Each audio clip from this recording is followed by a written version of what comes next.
Maman est entrée dans ma fête prénatale et a déclaré froidement, « Tu crois que tu peux accoucher avant ta sœur ? » Jamais. Le seul vrai petit enfant, c'est le sien. Puis, elle a levé le pied en direction de mon ventre de femme enceinte. Je me suis recroquevillée de douleur tandis que ma sœur sirotait son vin avec un sourire narquois. Papa a ajouté, « Certaines filles ne savent tout simplement pas où est leur place. » Ma sœur a lancé, « Personne n'a besoin d'un enfant non désiré dans cette famille, n'est-ce pas ?» Quand j'ai essayé de protéger mon ventre, ma mère m'a de nouveau frappée, plus forte encore. « Reste à terre. » Ma sœur m'a jeté son verre de vin. « Tu es en train de tout gâcher. » Mon beau-père, qui était là, a écrasé ma main de son pied. « Apprends un peu le respect. » Je pleurais sur le sol pendant que tous mes invités restaient figés, sous le choc. Puis, une voix basse s'est élevée de derrière la foule. Tout le monde s'est retourné et leurs visages ont blêmi en voyant qui c'était. La fête prénatale se déroulait à merveille jusqu'à ce que la sonnette retentisse à exactement 15 heures. J'étais enceinte de 8 mois et demi, rayonnante de bonheur, entourée de mes amis et de ma famille, de leurs cadeaux et de leurs rires. Mon mari, Daniel, se tenait à mes côtés, sa main posée de manière protectrice sur mon épaule pendant que nous ouvrions les présents. Le salon de notre nouvelle maison scintillait de décorations roses et blanches, des grappes de ballons ornaient chaque coin, et un magnifique gâteau à 3 étages trônait sur la table de la salle à manger. Tout a basculé au moment où ma mère a franchi cette porte. Elle n'a pas frappé. Elle ne le faisait jamais quand il s'agissait d'imposer sa présence dans ma vie. Derrière elle se trouvait ma sœur, Vanessa, vêtue d'une robe de créateur hors de prix qui coûtait probablement plus cher que toute ma liste de naissance.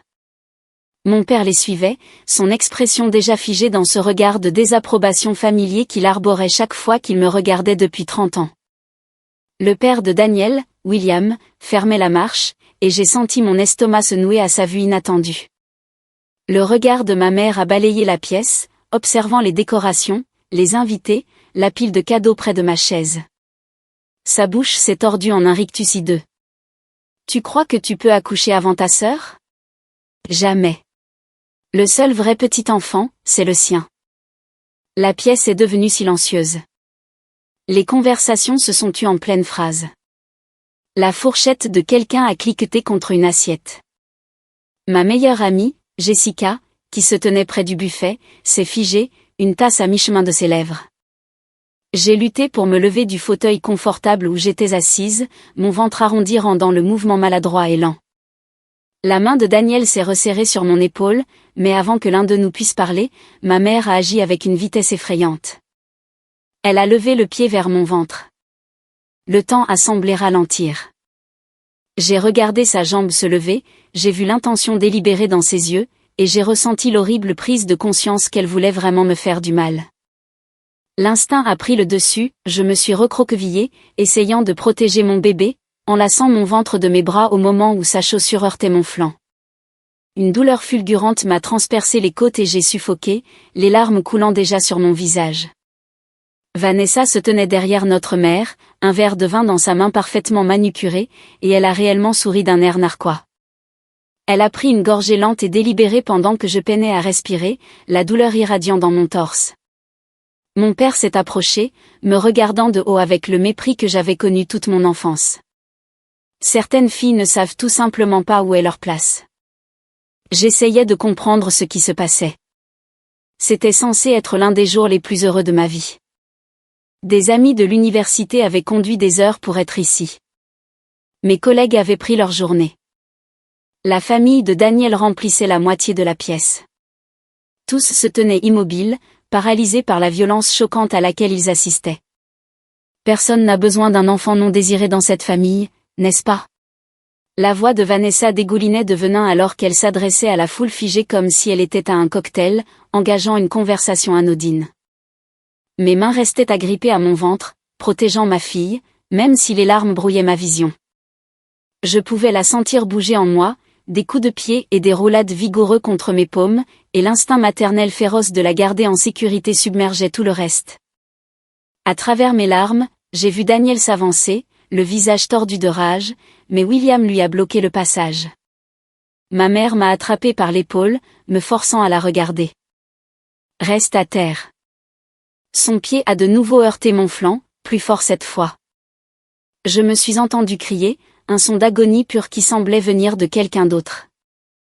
Le deuxième coup a atterri près de ma hanche, et je me suis recroquevillée encore plus, me faisant aussi petite que possible, mon monde entier se réduisant au seul objectif de protéger la vie en moi. Le verre de vin de Vanessa a volé dans les airs. Il a heurté mon épaule et s'est brisé. Du vin rouge et des éclats de verre ont giclé sur ma robe et le tapis. Tu es en train de tout gâcher. Je ne comprenais pas ces mots. En quoi est-ce que je gâchais quoi que ce soit? En étant enceinte? En étant heureuse? En osant organiser une fête prénatale avant elle? La chaussure de William s'est abattue sur ma main. L'os a crié de protestation alors que tout son poids appuyait, écrasant mes doigts contre le tapis. Apprends un peu le respect. Mes sanglots remplissaient maintenant la pièce, laids et bruts. Du sang coulait de petites coupures là où le verre de vin m'avait heurté. Mon flanc me lançait à chaque respiration. J'avais l'impression que ma main était écrasée sous le talon de William. Malgré tout, je gardais mon autre bras enroulé autour de mon ventre, protégeant ma fille de la violence. Les invités sont restés figés au début, choqués et immobilisés par la soudaineté de la violence. Plus tard, une fois la crise immédiate passée et ma grand-mère ayant pris le contrôle, ils ont commencé à bouger. Quelqu'un a apporté de la glace pour ma main. Un autre a attrapé des mouchoirs. Un troisième a fait sortir les enfants de la pièce. Le sortilège de la paralysie de choc était enfin rompu, bien que ces premières minutes cruciales allaient en hanter beaucoup. Une voix basse a tranché le chaos comme une lame. Éloignez-vous d'elle. Maintenant. Tout le monde s'est tourné vers l'entrée. Les visages qui avaient été tordus par la cruauté ou figés par le choc sont soudainement devenus blêmes. Même ma mère a reculé, sa brutalité assurée vacillant. Ma grand-mère maternelle se tenait dans l'embrasure de la porte. Margaret avait 78 ans, mesurait à peine 1,50 m, et inspirait plus de respect avec son petit doigt que mes parents n'en avaient gagné de toute leur vie. Elle avait bâti une entreprise d'équipement médical à partir de rien dans les années 1970, la transformant en une multinationale de plusieurs millions de dollars avant de la vendre 5 ans plus tôt. Elle avait financé des hôpitaux, créé des bourses d'études et siégé au conseil d'administration d'une demi-douzaine d'organisations caritatives. Sa réputation dans notre ville était impeccable. De plus, elle n'avait pas adressé la parole à ma mère depuis 15 ans. Margaret, a soufflé ma mère, et j'ai entendu une peur réelle dans sa voix. Ma mère avait gardé son nom de jeune fille même après son mariage, une fierté qu'elle avait toujours soulignée. Maintenant, ce nom de famille partagé sonnait comme une accusation. Derrière ma grand-mère se tenait son avocat, Lawrence Mitchell, un homme dont le nom apparaissait régulièrement dans la section affaires du journal. À côté de lui se trouvait quelqu'un que je n'ai pas reconnu au début, une jeune femme en tailleur impeccable, tenant une caméra vidéo professionnelle, dont le voyant rouge d'enregistrement était clairement visible. « Vous violez une propriété privée », a dit calmement ma grand-mère en entrant dans la pièce comme si elle en était la propriétaire. Ses yeux, toujours vifs et brillants malgré son âge, se sont déplacés de ma mère à Vanessa, puis à mon père et à William. « Vous avez agressé une femme enceinte. » Multiples témoins, preuves vidéo. Elle a fait un signe de tête vers la caméra. Ma vidéaste enregistre à travers la fenêtre depuis 5 minutes. Le visage de ma mère s'est vidé de sa couleur. William a retiré son pied de ma main si rapidement qu'il a failli trébucher. Le verre de vin de Vanessa a glissé de ses doigts et a heurté le tapis avec un bruit sourd. « Grand-mère », ai-je réussi à dire à travers mes larmes. Elle est passée devant mes parents comme s'ils étaient des meubles, s'agenouillant à mes côtés avec une grâce surprenante pour une femme de son âge. Sa main fraîche a touché mon visage, essuyant mes larmes. « Je suis là, ma chérie. Tu es en sécurité maintenant. » Daniel est finalement sorti de son état de choc et est tombé à genoux à nos côtés. Son père a tenté de s'approcher, mais Laurence s'est interposée, sortant son téléphone. « J'ai déjà appelé la police. Ils seront là dans environ 3 minutes. » Mon père a été le premier à retrouver sa voix. « C'est une affaire de famille privée. » « Les affaires de famille n'incluent pas les voies de fait et coups et blessures, » l'interrompit froidement Laurence. ni la tentative de nuire à un enfant à naître. Ce sont des crimes dans cet état. Vanessa a tenté de sauver la situation avec indignation. Nous avons tout à fait le droit d'être à la fête prénatale de ma sœur. Vous n'étiez pas invité, a finalement pris la parole Jessica, sa voix tremblante mais ferme. La vidéaste s'est déplacée dans la pièce, capturant tout avec une précision méthodique, le verre de vin brisé, les taches de vin sur ma robe, ma main blessée qui commençait déjà à enfler, les larmes sur mon visage. Elle a filmé les coupables, saisissant leurs expressions de panique croissante alors que les sirènes devenaient audibles au loin. Ma grand-mère m'a aidé à m'asseoir avec précaution, m'examinant avec une efficacité experte. Peux-tu respirer profondément? Des douleurs aiguës dans l'abdomen? Combien de fois as-tu été frappé? J'ai répondu à ces questions entre des sanglots saccadés pendant que Daniel tenait ma main non blessée. Les autres invités ont commencé à bouger, quelqu'un apportant de la glace pour ma main, un autre attrapant des mouchoirs, un troisième faisant sortir les enfants de la pièce. Le sortilège de l'immobilité de choc était enfin rompu. Les policiers sont entrés quelques minutes plus tard. La vidéaste s'est immédiatement approchée d'eux, expliquant qu'elle avait des images de toute l'agression. Laurence a présenté ses cartes de visite et a entamé une conversation discrète avec l'officier supérieur. Ma grand-mère est restée à mes côtés, sa présence formant un bouclier entre moi et mes parents. L'arrestation s'est déroulée rapidement. Ma mère a protesté bruyamment, exigeant qu'on la lâche, insistant sur le fait que tout cela n'était qu'un malentendu. Vanessa a essayé les larmes, mais elle semblait fausse et désespérée à côté de ma détresse authentique. Mon père a tenté d'argumenter sur ses droits pendant qu'on lui passait les menottes. William est resté silencieux pendant qu'un officier lui lisait ses droits, le visage gris de choc. La mère de Daniel est arrivée alors qu'ils étaient emmenés. Pamela a jeté un coup d'œil à la scène et s'est précipitée vers son mari. « William, qu'as-tu fait ?» Il ne pouvait pas la regarder dans les yeux. Je pensais qu'il disait qu'elle manquait de respect. Elle est enceinte, la voix de Pamela s'est brisée. Elle porte ton petit enfant. La police a recueilli les dépositions de multiples témoins. Invité après invité, ils ont décrit ce qu'ils avaient vu, leurs voix empreintes d'horreur et de dégoût. Quelqu'un avait appelé une ambulance malgré mes protestations, et les ambulanciers nous ont examinés, le bébé et moi, avec soin. Le rythme cardiaque fœtal était fort et régulier, mais ils ont recommandé une visite à l'hôpital pour un examen approfondi.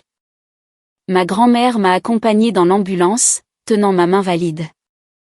Daniel suivait dans sa voiture avec Pamela, qui n'arrêtait pas de s'excuser en larmes pour les actions de son mari. À l'hôpital, les médecins ont confirmé que ma fille était indemne, protégée par le liquide amniotique et mon rapide réflexe de protection. Mes côtes étaient contusionnées, mais pas cassées. Ma main nécessiterait un bandage, mais ne présentait aucune fracture. Les blessures physiques guériraient. La dévastation émotionnelle prendrait beaucoup plus de temps. Dans la chambre d'hôpital silencieuse, ma grand-mère a finalement expliqué son arrivée opportune. Ton amie Jessica m'a appelé la semaine dernière. Elle était inquiète parce que ta mère avait proféré des menaces au sujet de cette fête prénatale, disant des choses terribles sur le fait que tu ne méritais pas de célébrer, que Vanessa aurait dû être enceinte la première. Jessica pensait que je devais être au courant. Tu es venue préparer, ai-je dit doucement. Je connais la capacité de ta mère à la cruauté depuis qu'elle est adolescente, a répondu ma grand-mère, sa voix chargée d'une vieille douleur. C'est pour ça que j'ai cessé de lui parler il y a 15 ans. Je n'aurais juste jamais imaginé qu'elle irait aussi loin. Laurence avait la vidéaste en attente, au cas où. Nous nous sommes garés au bout de la rue et nous approchions quand nous avons entendu des cris.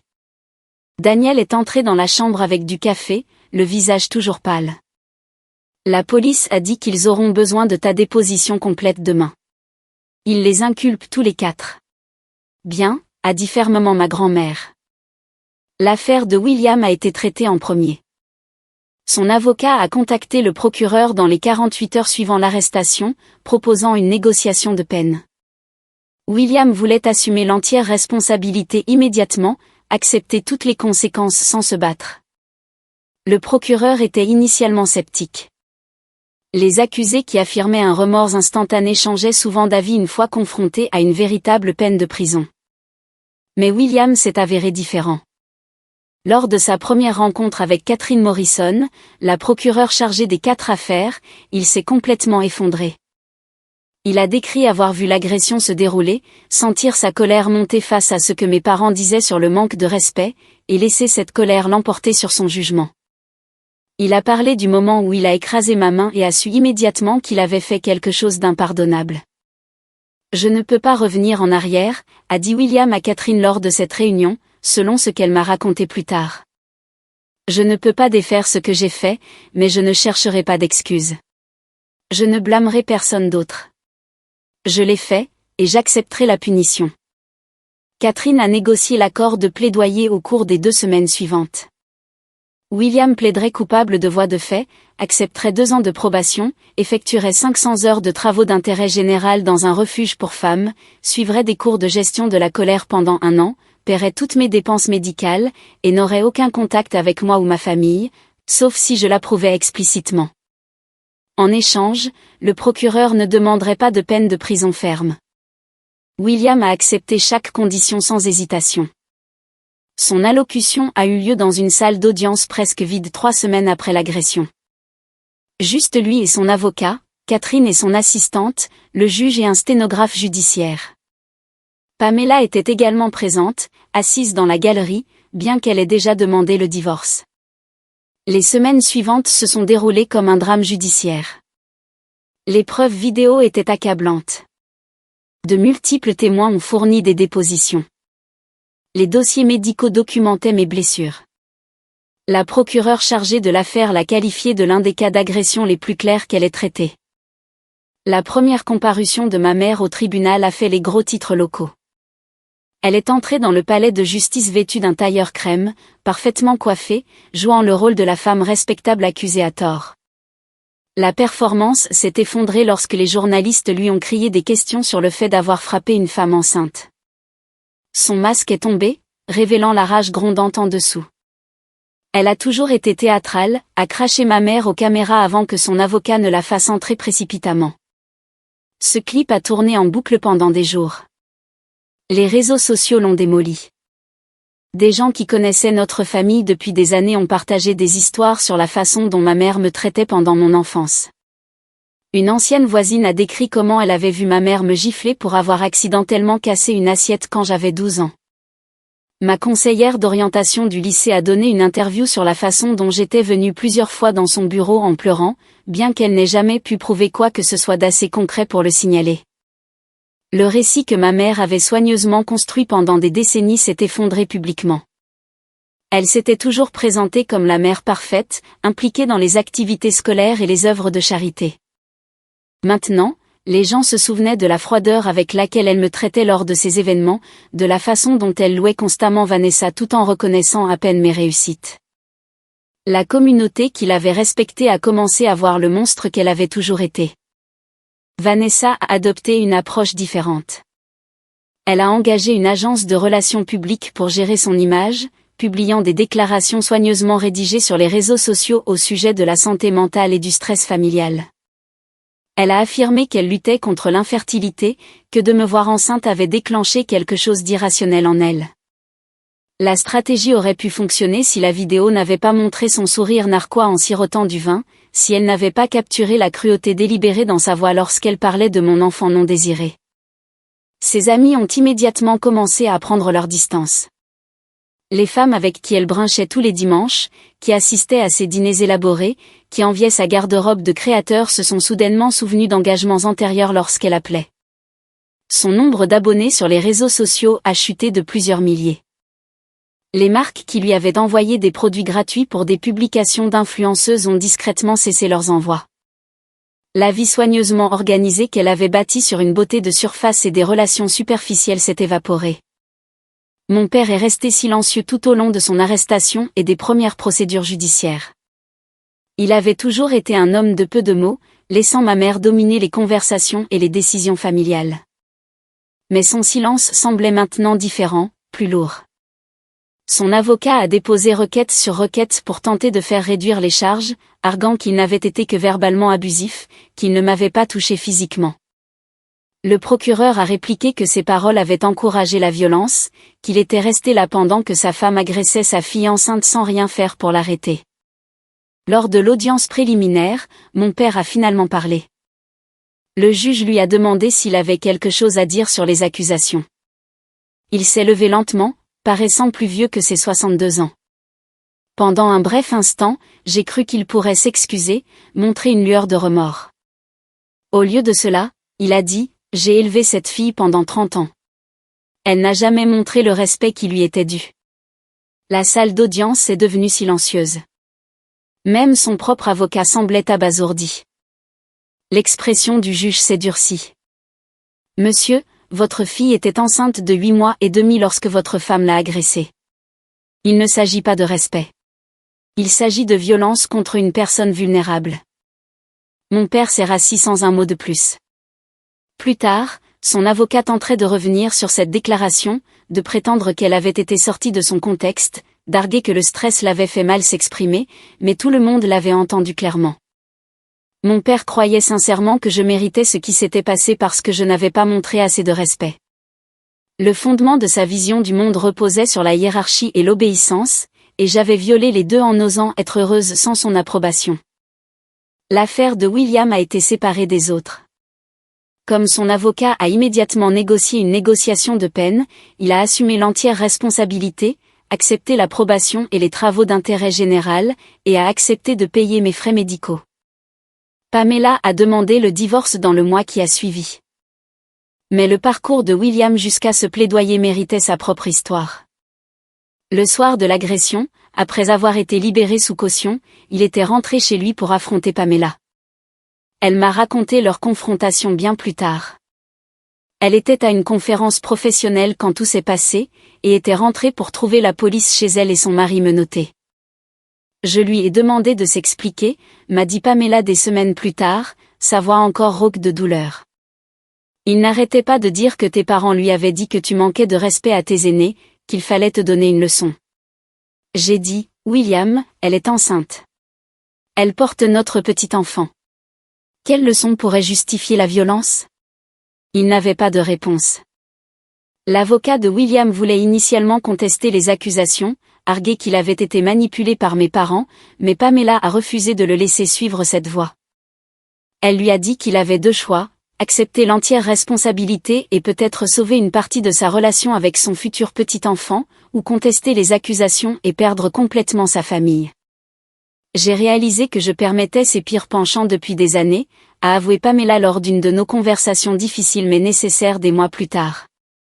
Il avait toujours été prompt à la colère, avait toujours cru en une discipline sévère.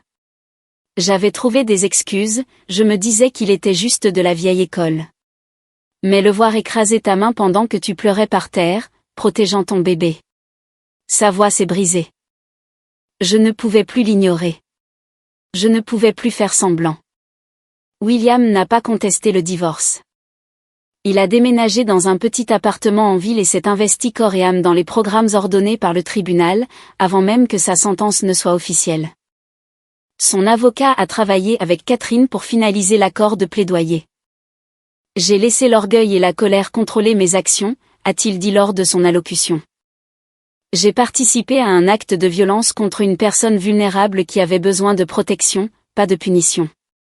J'ai profondément honte, et je comprends que je ne serai peut-être jamais pardonné, mais je veux essayer de devenir meilleur. Le juge a accepté le plaidoyer, mais a clairement exprimé son opinion lors du prononcé de la peine. Monsieur Patterson, vous êtes un homme de 65 ans qui aurait dû savoir mieux. Vous avez vu une jeune femme enceinte être attaquée par sa famille, au lieu de l'aider, vous vous êtes joint à eux.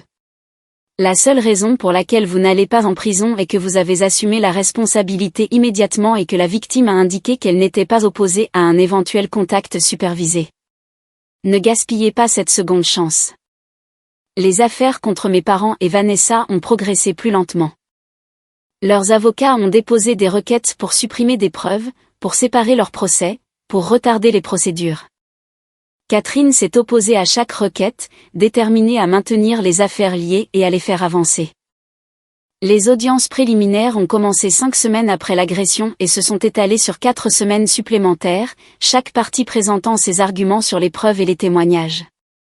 Ma mère a tenté de plaider la folie passagère. Le juge n'a pas été impressionné. Son avocat a fait venir un psychiatre qui a témoigné sur le stress et la dynamique familiale, qui a tenté de présenter son comportement comme une crise de santé mentale plutôt qu'une cruauté délibérée. Le procureur a fait venir son propre expert qui a examiné la vidéo image par image. Ce n'était pas une perte de contrôle momentanée, a témoigné le psychiatre de l'accusation. Madame est entrée dans cette maison avec une intention claire. Ses mouvements étaient coordonnés et déterminés. Elle a visé des zones spécifiques du corps de sa fille. Lorsque sa fille a tenté de se protéger, Madame a augmenté la violence. C'est de la maltraitance calculée, pas une folie passagère. La défense a essayé d'introduire des preuves de mes supposés problèmes de comportement pendant mon enfance. Il voulait me dépeindre comme une enfant difficile qui avait toujours causé des conflits familiaux. L'avocat de ma grand-mère a immédiatement mis fin à cela, fournissant des documents qui contredisaient chaque affirmation, des bulletins scolaires montrant d'excellentes notes et des commentaires d'enseignants disant quel plaisir j'étais en classe, des lettres de recommandation d'amis de la famille louant mon caractère, des dossiers médicaux montrant que je n'avais jamais été traitée pour des problèmes de comportement ou de santé mentale. Vanessa a tenté de minimiser son rôle, disant qu'elle avait juste jeté un verre vide. La vidéo montrait le contraire. L'analyse image par image a révélé que le verre était au moins à moitié plein et qu'elle l'avait lancé avec une force considérable. Un expert a témoigné sur le potentiel de blessures graves causées par des éclats de verre et a expliqué comment la visée de Vanessa vers ma tête et mes épaules indiquait une intention de nuire. Mais je ne l'ai pas vraiment blessée gravement, a argumenté Vanessa lors d'une comparution, parlant sans y être autorisée et s'attirant une vive réprimande du juge. Le verre a juste touché son épaule. Ce n'est pas comme si j'essayais de la tuer. Son avocat a tenté de sauver l'emportement en arguant que cela montrait le manque d'intention criminelle de Vanessa. Le procureur a répliqué en diffusant l'audio de la vidéo, laissant le jury entendre la voix de Vanessa dire « Personne n'a besoin d'un enfant non désiré dans cette famille », avec une clarté parfaite. Puis elle a fait entendre le bruit du verre se brisant et mon cri de douleur. L'intention de nuire ne requiert pas l'intention de tuer, a dit le procureur au jury lors de ses conclusions. Madame a jeté un objet en verre sur sa sœur enceinte alors que celle-ci était déjà au sol, en train d'être agressée. Elle a qualifié le bébé de sa sœur de non désiré. Elle a montré du plaisir face à la souffrance de sa sœur. Ce ne sont pas les actions de quelqu'un pris dans l'instant. Ce sont les actions de quelqu'un qui inflige délibérément de la douleur. Mon père a engagé un avocat coûteux qui a argumenté sur la dynamique familiale et les malentendus. Le procureur a présenté les images de lui m'insultant pendant que j'étais allongée en pleurs sur le sol. Sa défense reposait sur l'argument que les mots n'étaient pas de la violence, qu'il avait simplement exprimé sa déception quant à mon comportement plutôt que de participer à l'agression. Mais l'accusation avait fait des recherches approfondies sur le concept juridique d'aide et de complicité. Ils ont montré comment la présence de mon père et ses encouragements verbaux avaient enhardi la violence de ma mère. Ils ont présenté le témoignage d'experts sur la façon dont les figures d'autorité qui assistent à des abus sans rien faire sont complices de ces abus. Ils ont rappelé au jury qu'il avait dit que « certaines filles ne savent pas où est leur place », pendant qu'on me donnait des coups de pied. La défense a appelé des témoins de moralité qui ont témoigné que mon père était un homme d'affaires respecté, qu'il n'avait jamais été violent auparavant, que cela était complètement hors de son caractère.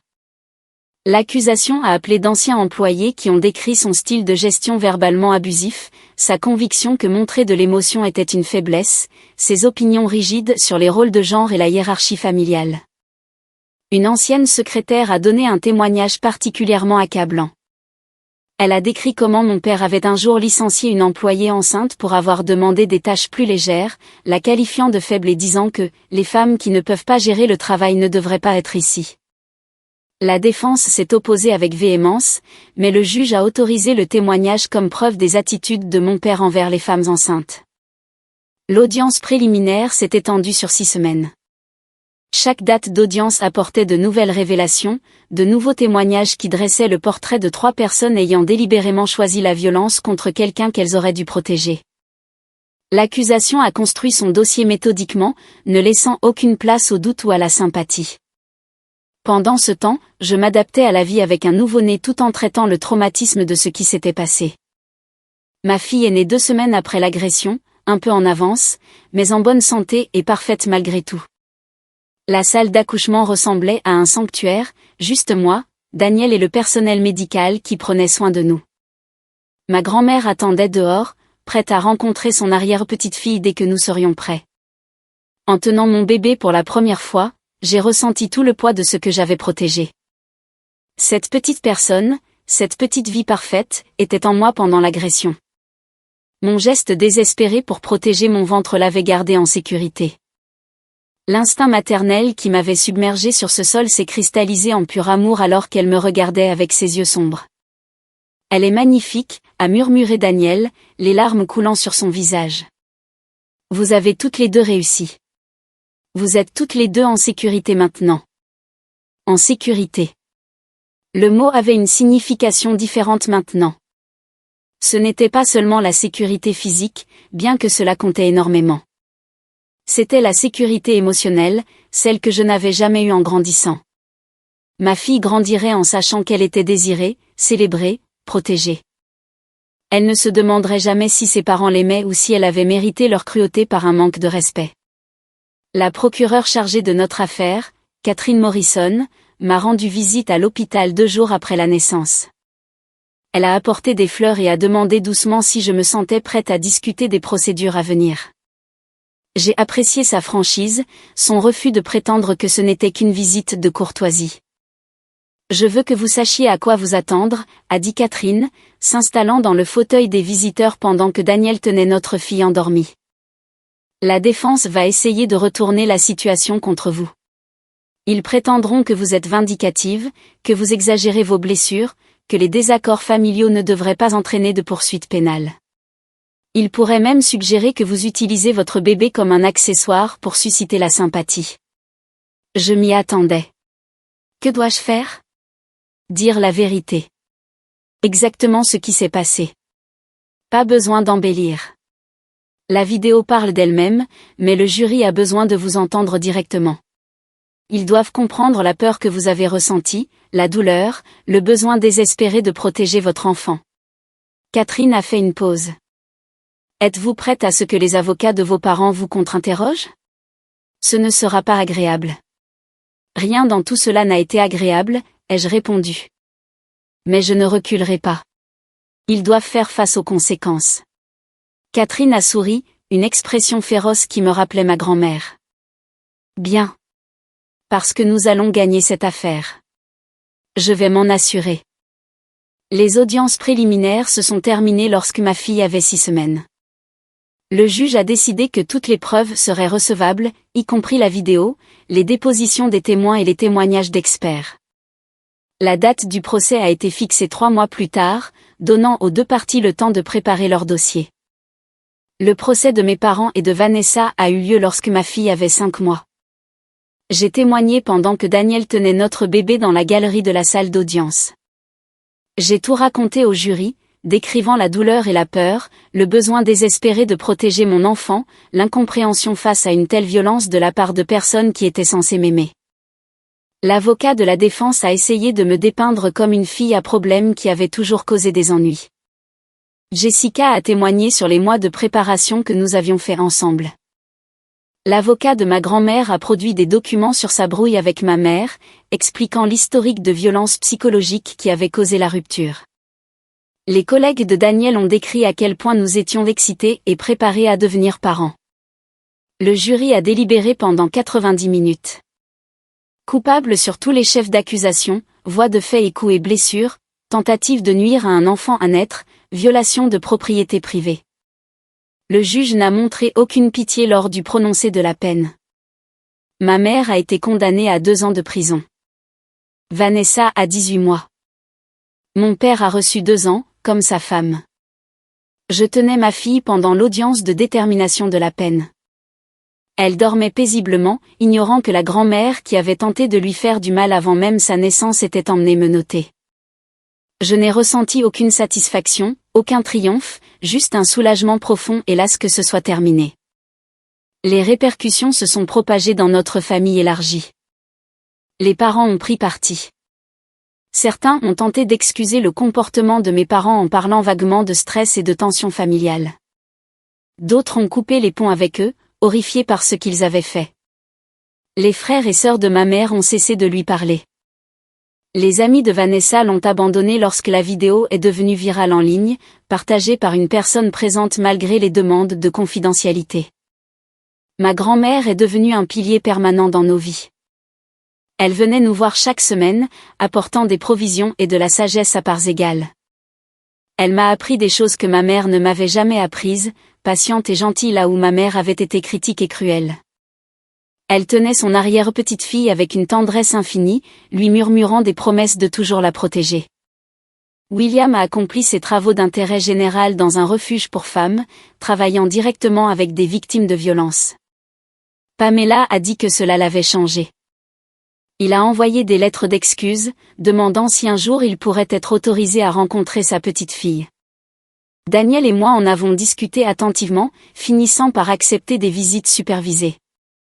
William a prouvé sa valeur avec le temps, ne manquant jamais une rencontre prévue, toujours respectueux de nos limites. Mes parents n'ont envoyé aucune excuse de prison. Vanessa a écrit une fois, une lettre pleine d'excuses et d'apitoiement sur son sort qui ne mentionnait ma douleur pas une seule fois. Je l'ai jetée sans la finir. Ma fille a grandi, saine et forte, franchissant chaque étape de son développement pile à l'heure. Son premier sourire à 6 semaines, son premier rire à 3 mois, ses premiers pas à 11 mois. Chaque accomplissement était une victoire, une célébration de la vie que j'avais protégée en ce terrible après-midi. Parfois, les gens me demandaient si j'avais pardonné à ma famille. La question m'a toujours irritée. Le pardon impliquerait que leurs actions méritaient l'absolution, comme si la violence contre une femme enceinte pouvait être comprise ou excusée avec suffisamment de recul.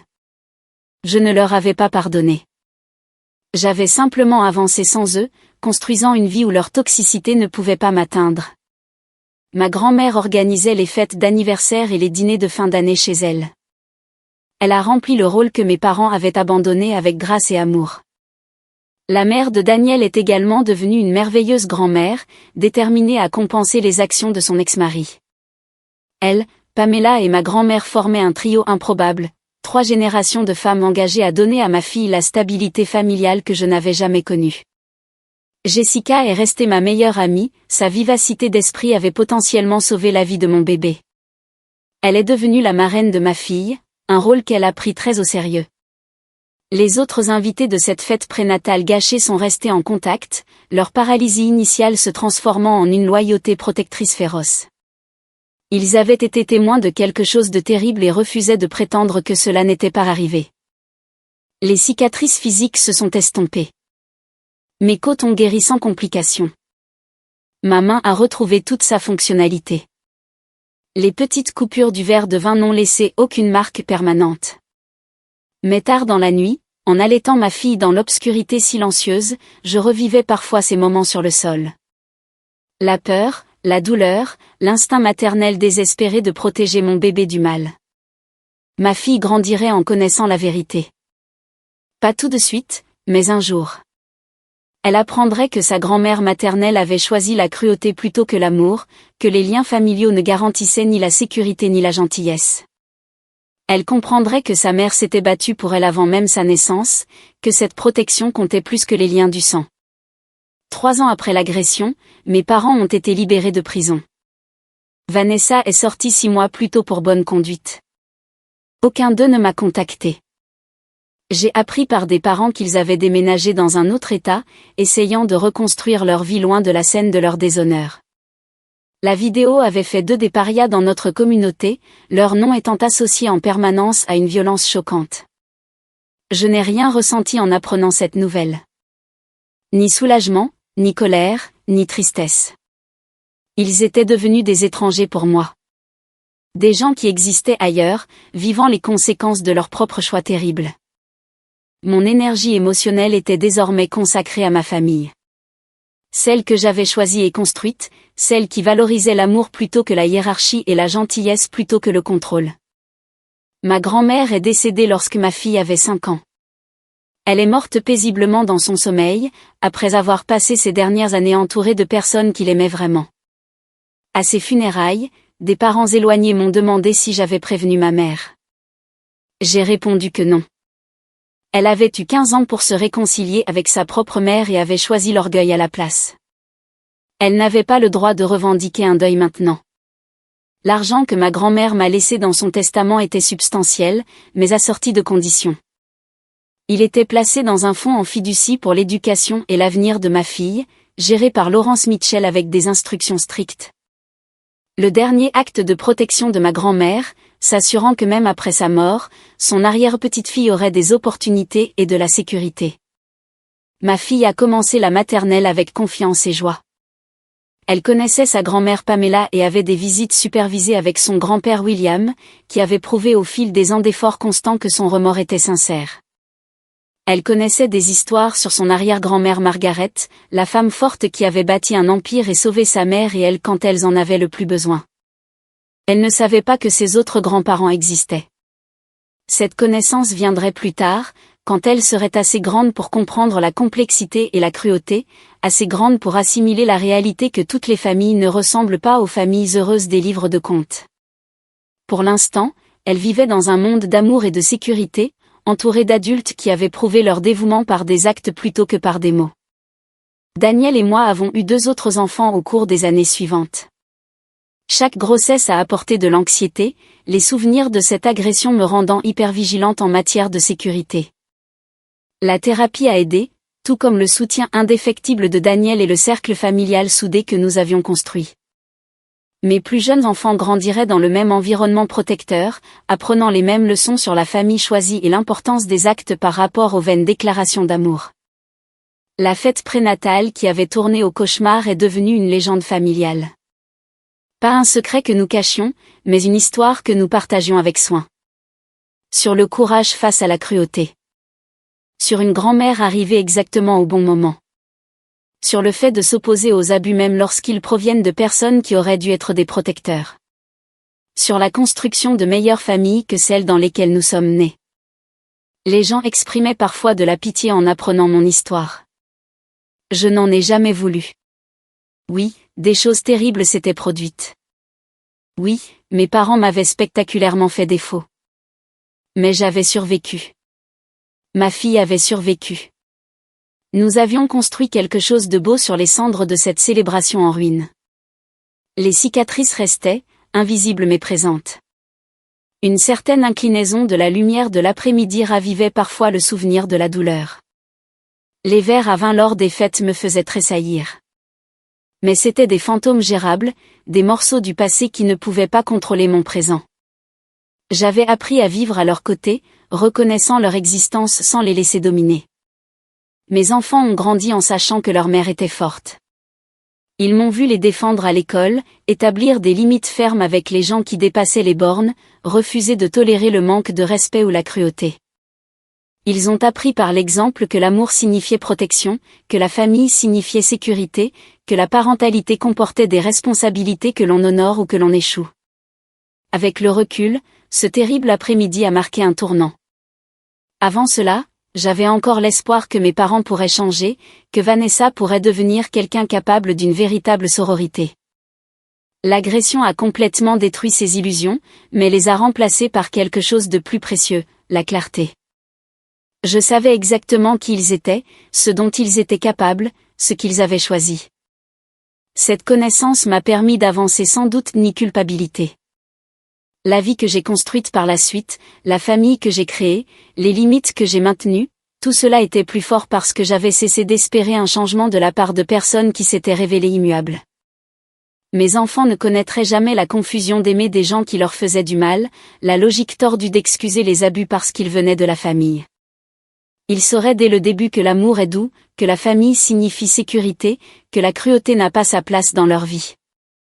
Cette connaissance, durement acquise, lors d'un après-midi douloureux entouré de verres brisés et de confiance trahie, est devenue mon plus grand cadeau pour eux. La protection a commencé avant la naissance et ne s'est jamais terminée. La famille, c'est ceux qui sont là quand ça compte. Qui choisissent l'amour plutôt que l'ego. Qui placent le bien-être des enfants au-dessus de leur propre orgueil et de leur jalousie.